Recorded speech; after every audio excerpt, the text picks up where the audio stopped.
Okay, so NYCC, Bleeding Cool. I'm here with Dave Gilbert of Wadjet Eye Games. Dave Gilbert is one of the few local New York developers of video games, and not just video games, but adventure games. He's the one keeping the tradition alive with very specific titles, like Shiva, which is a story-based game. You want to talk a bit about Shiva? Oh, sure. It's the first game we ever released commercially, and it's a game that's being remade right now. It's in beta, right as we speak. It's a murder mystery starring a rabbi, and the story starts off with you see him in his congregation. Like the congregation's dwindling. He's very despondent. He can't keep the temple open, and then he gets a call from a police officer who tells him that a former member of the congregation has died, been murdered, and has left the rabbi $10,000. And the rabbi wants to know why, so he pays a Shiva call, hence the name, and to basically try to find out what happened. And it leads, of course, to all sorts of conspiracies and stuff like that. And it also has a nice level that you learn about Jewish culture in New York and all that stuff, although it's mostly story-based, and it is a nice I don't know. Anything you game. learn is kind of maybe purely accidental. I never really set out to convert anyone or really teach anyone. This was just a kind of a story I wanted to tell and a game I wanted to make. That was really it. Well, to me, it also serves as part of a kind of New York narrative tradition, which is what's very interesting about the game. And you also made the Blackwell series. And the Blackwell series is a kind of detective series featuring a psychic woman and her ghost partner. Yes. So would you like to tell us more about that series? Because it's actually a fairly involved storyline. Yeah. Well, it's like you said, it's about a woman named Rosa Blackwell whose last family member dies, and this ghost appears in front of her, and he's like, hey, guess what? You're a medium, and kind of what they do is they help lost ghosts move on. And how they do that is they investigate their life and try to find out what's missing, try to find out how to help them move on. And in the course of doing that, they usually uncover some bigger supernatural thing that's happening. So they have to solve that and stop that from happening. And there's 4 games in this series so far, and I'm working on the 5th and last one right now.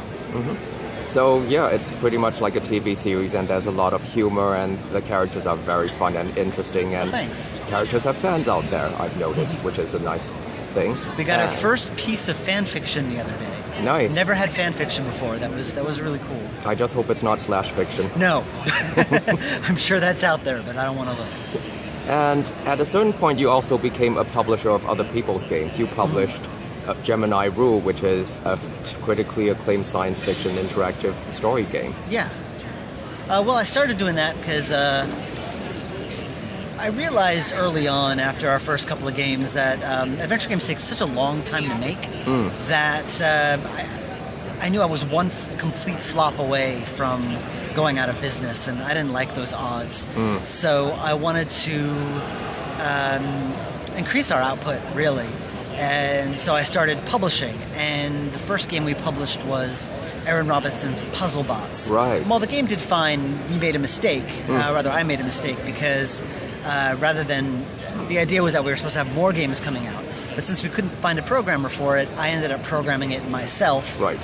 Which sort of defeated the whole purpose, because I ended up spending as much time on that game as I would have any of my own. So... and then after that came out, Gemini Rue basically fell into my lap. The developer had decided he wanted to just finish this game and be done with it. He just didn't want to deal with any of the marketing, the sales, the PR, any of that stuff. So he asked if I could help him with that. So I said, I played the game, I loved it. So I said, yeah, sure. We got the voice acting in, got a lot of testing and some little graphical flourishes here and there. Most of the character portraits. And we released it, and it turned into our biggest seller pretty much ever. So, that we're very happy that happened. But it kind of made me realize that the publishing was a good thing to do, but there was no way that would happen again. A game that was practically finished, handed to us on a silver platter. So we looked for other games to help kind of finish. Resonance being one, a game that had so much potential, just the developer had trouble getting it over the finish line. Right. So we made a deal and we helped finish it. Primordia, same thing.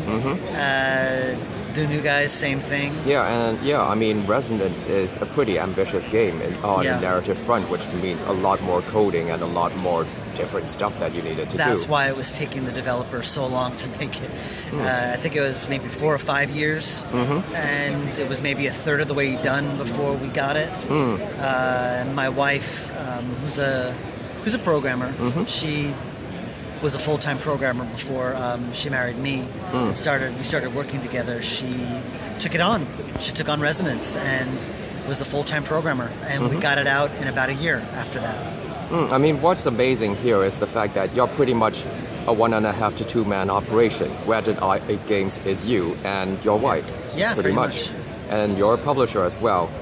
And that's a very New York thing for me. Really? Well, it's the personality of the games that comes through, and there's a persistent feel of the types of story that a Wadjet Eye game suggests that goes back to Shiva and then the Blackwell series, and somehow Gemini Rule with its science fiction angle just added to another nuance to the shading. It's and interesting then you say that, because I hear a lot that even though, like all these games are written by different developers, but they all feel like they came from the same company, which is interesting because I guess when I publish a game, it's because I like the game. Yes. And I guess it's because they all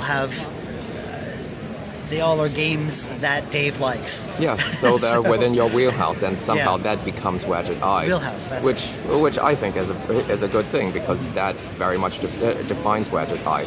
Oh, thank you. I take it that Shiva is coming to iOS. Your wife is helping you port it. Yeah. And then Gemini Rule is coming to iOS soon. Well, it's been on iOS since April. Oh wait, that's it. Yes, it's on the iOS now for iPad and iPhone.